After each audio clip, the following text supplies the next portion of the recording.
À ce stade-là, on a besoin d'être aidé. On ne peut plus s'en sortir tout seul. Et je conseille peut-être à certains de ceux et celles qui me regardent maintenant et qui sont des dépendants sexuels de tirer la sonnette d'alarme, d'aller rencontrer une association ou un conseiller ou un psychothérapeute. Il faut parler, il faut être aidé. Le dépendant sexuel qui désire s'en sortir a besoin d'être aimé inconditionnellement et de ne pas être étiqueté. Ça, c'est la base. Il a besoin d'être accepté tel qu'il est, dans le respect, sans être montré du doigt, sans être assommé de versets bibliques par son conseiller, sans être repris sévèrement. Il n'en a pas besoin. Il a besoin d'être écouté tel qu'il est, d'être soutenu et entouré, protégé et sécurisé. Il a besoin d'être compris, estimé à sa juste valeur. Il a besoin d'être aidé et conseillé dans la douceur et non d'une manière directive et oppressante. Il a besoin de se réaliser et de s'accomplir car il a plein de problèmes intérieurs. Il va pouvoir ainsi devenir lui-même et non le reflet de lui-même. Ça passera parfois par des rechutes qu'il faudra savoir intégrer, accepter en se relevant aussitôt. Il a 5 problèmes à l'intérieur de lui-même, dans son identité. Un problème dans sa personne, il n'arrive pas à le devenir lui-même. Un problème dans sa vie émotionnelle, il est très instable, triste ou excité. Un problème dans sa communication, il n'arrive pas à s'extérioriser. Dans sa vie relationnelle, il est trop seul, il s'isole ou trop fusionnel, il dépend de quelqu'un. Et enfin, un problème dans sa sexualité, il est dépendant. Alors comment s'en sortir, je le disais à l'instant? Il faut accepter à tout prix l'aide d'un conseiller. Il faut mettre sa vie en chantier. Il faut se laisser lentement transformer dans tous les problèmes rencontrés depuis l'enfance. Il faut prendre patience et ne jamais se laisser décourager. Les rechutes ne signifient pas qu'on ne s'en sortira jamais. Un mot sur le conseiller. Le conseiller n'est pas là pour donner des coups de bâton, ce n'est pas un petit Dieu.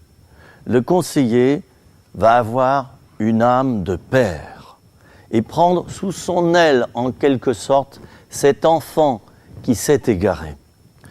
Tout autre état d'esprit, en ce qui concerne le suivi thérapeutique et les entretiens personnalisés mis en œuvre, tout autre état d'esprit est à proscrire.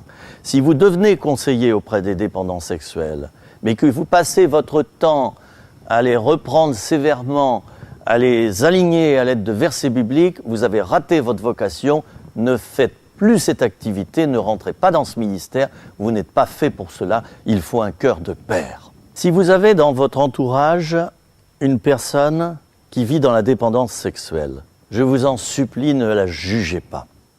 Elle croule déjà sous des montagnes et des montagnes de problèmes, elle se culpabilise elle-même, elle sait que Dieu n'est pas d'accord avec ses pratiques.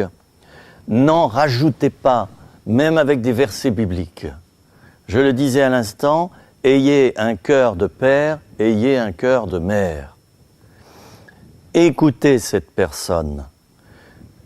Montrez-lui comme vous la comprenez.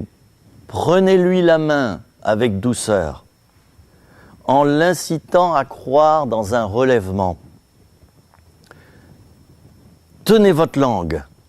Il est important que tout ce qu'on vous confie reste confidentiel. Si vous n'arrivez pas à gérer vous-même les paroles que vous entendez, essayez de convaincre cette personne d'aller trouver une personne plus compétente que vous. Et puis, vous allez faire une œuvre merveilleuse dans la prière envers cette personne et dans l'affection que vous allez lui porter. Cette œuvre merveilleuse, c'est celle de son relèvement. Car l'important, chers amis, ce n'est pas les péchés que nous commettons, bien que ces péchés sont certainement graves et on n'a pas le droit de les ignorer ou de se dire « allez, bon, c'est pas si grave que ça ». L'important, c'est le relèvement. L'important, c'est la restauration. Si vous-même, vous êtes dépendant sexuel ou dépendante sexuelle, allez trouver donc quelqu'un qui va vous aider. Ne restez pas seul. Le piège, dans ce cas, c'est la solitude. C'est de se dire, j'essaierai à tout prix de m'en sortir par moi-même, mais je ne veux parler à personne. C'est la honte qui vous tient. Et la honte est la plus mauvaise conseillère.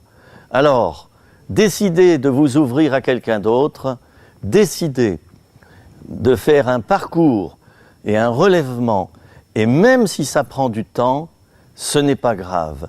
Et n'oubliez jamais, il n'est jamais trop tard pour bien faire. La victoire est avant tout un état d'esprit, loin du triomphalisme et du découragement. Croyez dans la victoire, même si celle-ci tarde, et vous verrez que vous vous en sortirez.